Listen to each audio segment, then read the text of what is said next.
Good morning, IARBs, IARCR, and Taken. I wanted to read you guys something for 1 King 11:2. It says, the Lord said to the people of Israel, you shall not enter into marriage with them, neither shall they with you, for surely they will turn away your heart after their gods. That is a very interesting statement. The reason I say that is because a lot of the times we feel that we have found the correct match, and in reality it is not, and God lets us know it's not. He gives us the signs. And a lot of times we see the signs. We'll find somebody, we'll date, and then we'll see signs that show immediately, but we want to try to make it work. But in reality, it's not something that needs to work. In reality, it is something, signs showing you that is not the person. For example, I have a friend who met a guy on one of those dating sites. She swiped right. She found him. He felt good. She thought that he was from God, said everything that she felt God would have approved her of. And then months later, she found herself lying for him, trying to compensate for, things he was doing. Didn't want to talk to friends and families because, you know, she didn't want to say who or what he really was about. She made it sound like, oh, he's really good. He does me good. But in reality, she was unhappy. She started not working anymore. She started just being sad and not doing her normal things that she would do in life. But she was just in her mind feeling that that person was the right one. God was giving her signs, and even the world was giving her signs. Say you don't even believe in God. There are so many signs in life when someone is not the right one. In the beginning, I guess he told her he was religious. He was religious, but he wasn't the same God that she believed in. He told her that he had a really good job. Yeah, he worked at McDonald's. Nothing wrong with working at McDonald's if you are consistent, if you have goals and dreams of just going somewhere within that field. I mean, nothing wrong with where any person works. He never paid her mind. He never helped her pay her bills, because they ended, of course, moving in together after a month. That was a bad sign right there. We have to look at the signs of that are there showing us when something is not a good match. If you are a person or Christian, one of the good things about life, you can always pray. You can pray with your husband, or your husband will start praying with you.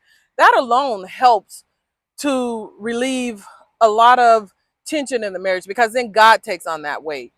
Um, Communication. If you and your husband are communicating, it's a good communication. He's not always trying to say that he's right and you're wrong. He's not always trying to justify for what he is doing. He will admit when he's wrong. And you also, females too, not just husbands. This is husband and wife, the other person, the other spouse. So I'm not just talking to women about men. This is both ways.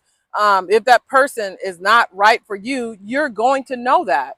Man, you have to understand to actually listen to yourself and go by that. It's kind of like mixing water and oil. It does not mix, no matter how much you want to try to make it mix. If you put oil, if you have oil on the stove and you put water on it, what's going to happen? It's going to start popping, popping, popping, popping.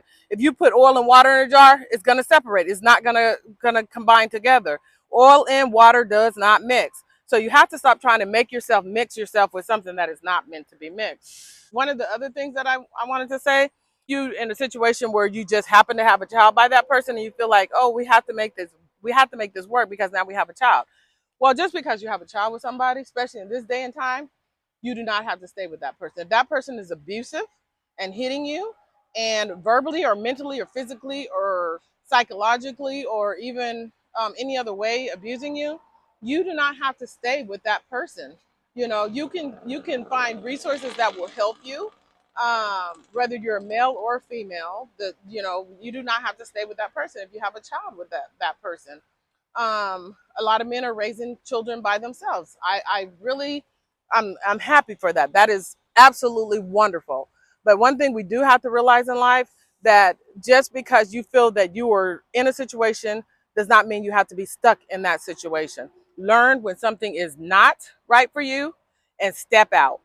If it's not good, step out, get away from that. You don't have to have that. You do not have to be there. But the longer you stay, the more you'll keep trying to justify in your head why you were there. The longer you will try to justify that person's behaviors. And after a while, you'll start thinking it's your fault. You'll start thinking you're the one that's wrong. And in reality, you're not the one that's wrong. It is that other person who is wrong. You just have to really figure yourself out in life and know who you are, start loving yourself. That's why I like being an IR myself, in a relationship but single, knowing myself. If you're an IR in a committed relationship, meaning you're committed to somebody, just make sure that person is who they really are before you consider being an IR. Or if you're taken, meaning you're in a marriage, but that person has not treated you correctly in that marriage, but you have decided to stay in that marriage. You don't have to. Even if you're married to somebody, there's a such thing as divorce. Even if you like, oh my gosh, that's a whole lot of stuff to get a divorce. Okay, then separate. Go find yourself. Go find if you don't even have family, there are so many resources. You never have to be out there alone.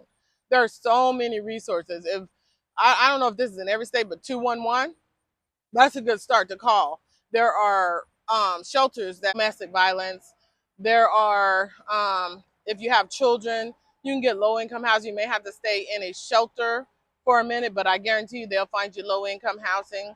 I know in some states like New York and bigger states, it may be harder. And some people say it is actually easier in bigger states, I've heard, to get on low income housing. But the point is, after you're on that low income housing, you don't have to stay there. So don't say, oh, I don't want to be that way. I live in a beautiful, big, beautiful home. No, once you're in that low income housing and you're able to adjust to things, you're able to work there, you're on assistance and they're able to help you with childcare, then you can start getting yourself together. I just don't want anyone feeling that they are stuck in a situation and there is no other resources, because there is. So I just wanted to bring that to you all today. Um, just remember, life is life, and keep on living.